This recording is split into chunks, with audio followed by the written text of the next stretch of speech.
Kontroversi bandara Morowali memicu perdebatan antara Menhan Syafri Samsudin dan Wamenlut Suntana. Menhan Syafri menilai keberadaan bandara yang beroperasi tanpa perangkat negara di dalamnya sebagai anomali dan ancaman bagi kedaulatan ekonomi. Ia menegaskan bahwa tidak boleh ada republik di dalam republik dan berjanji akan melaporkan temuan lapangan kepada Presiden Prabowo. Bandara yang disorot berada di kawasan Indonesia Morowali Industrial Park (IMIP).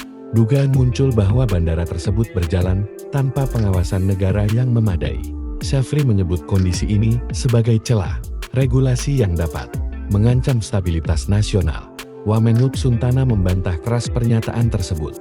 Ia memastikan bandara IMIP resmi terdaftar di Kementerian Perhubungan, memiliki izin operasi, dan sudah diawasi personel negara, termasuk Bea Cukai, Kepolisian, dan Dirjen Otoritas Bandara. Ia menegaskan bahwa bandara itu bukan bandara ilegal dan hanya melayani penerbangan domestik.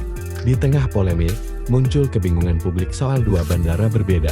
Bandara IMIP dikelola swasta, berstatus bandara khusus, berada di kawasan industri. Bandara Morowali bandara umum pemerintah yang pernah diresmikan Presiden Jokowi pada tahun 2018. Pemerintah menegaskan bahwa Jokowi tidak pernah meresmikan bandara IMIP, melainkan bandara Morowali milik negara.